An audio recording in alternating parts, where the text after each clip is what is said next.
মা ঘরের বড় ছেলে সব সময় একটু লাজুক প্রকৃতির থাকে, তাই হ্যাঁ তাই বড় ভাইকে যখন বলছে লব দাদাকে বলছে, লব দাদা তুমি একটু অগ্রে শুরু করো না রামায়ণটা। বলছে ভাই আমি পারবো না, তুই অগ্রে কর। ঘুষ বলছে ভাই আমি করবো। বলছে হ্যাঁ তাহলে শুরু করা যাক। আমার লবের বিনয় বলে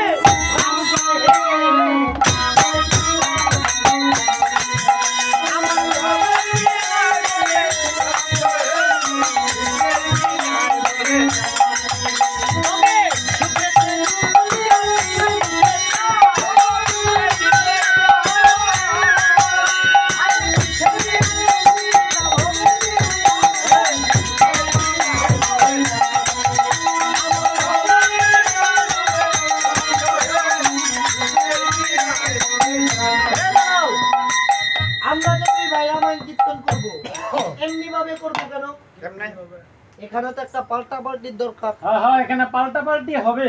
কিরকম পাল্টাপাল্টি? পাল্টাপাল্টি কিরকম? অগ্রে বলবে লব দাদা, পশ্চাতে বলবে আমি। এটা পাল্টাপাল্টি নাকি? বেশ তাহলে তাই হবে। লব বলছে, লব তো বড় ছেলে, একটু লাজুক প্রকৃতি। হ্যাঁ কৃষ্ণা ভাইয়ের মতন। কিরকম? লজ্জায় লজ্জায় খায় আর কি। দুধ চায়ের কথা কইও কইতেছ না, শরম করে যায়। বারে বারে এক কথা বলে কি বল ফেটা তো আসলে কাল কাটতে দেখবেন আমরা লয়ে গান হইই তো না। বারে বারে এক কথা কইলে কি বাড়িওয়ালার কাছে দুধ চা খুঁজছো না, খুঁজবো কি আপনার কাছে? ঠিক না?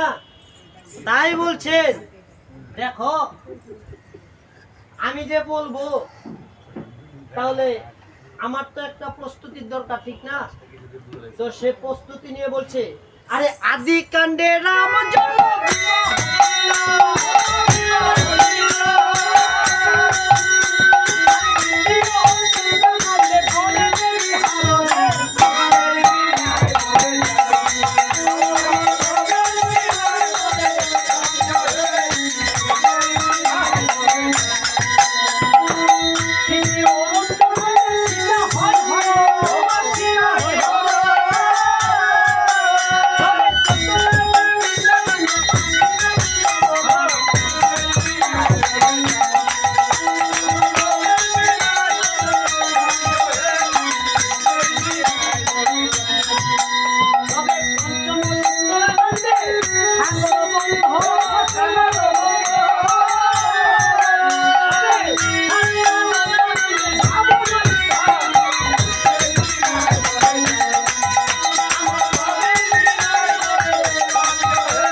বাল্মীকি মুনি বলছেন ভুল বলেছিস বুকা।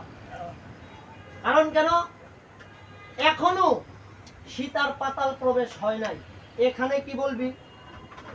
এখানে বলবি সপ্তম উত্তরাকাণ্ডে পিতা পুত্রের রণ। এই পর্যন্ত শিক্ষামুদের গান রামায়ণ। ব্যাস হয়ে গেল।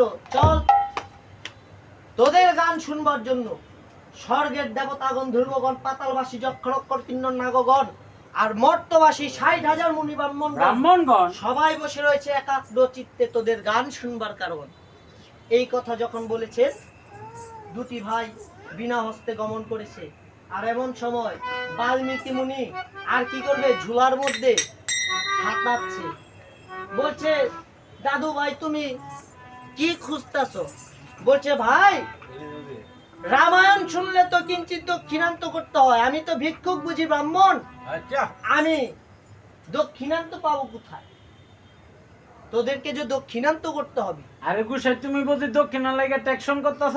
হ্যাঁ এই যে সাদের মধ্যে এতগুলি বক্তব্য নাকি আপনারা দক্ষিণা কম দিছে? হ্যাঁ দরকার হলে আরো দক্ষিণা দিব। তো বলতাছে যে দেখো তুমি ভিক্ষুক বুঝি ব্রাহ্মণ হলে কি হবে, তবে তোমার কোনো চিন্তা নাই। এই পৃথিবীতে যতবারই রাম নাম হবে ভক্তগণ সেই দক্ষিণান্ত দিয়েই যাবে। কারণ আপনারা পাঠ শুনেন, কীর্তন শুনেন, যেখানেই যা শুনেন, রাম নামের মহিমা শুনেন, অল্প কিঞ্চিত যার যেমন সাধ্য আপনারা ততটুক আপনারা দক্ষিণান্ত করে দিবেন, আর চামরের একটু আশীর্বাদ নেবেন। নাও। আর এদিক দিয়ে বলছে তাহলে ঠিক আছে, এখন আমার কি করতে হয়? বলছে চলো যাই। যখন বিনা হস্তে দুটি ভাই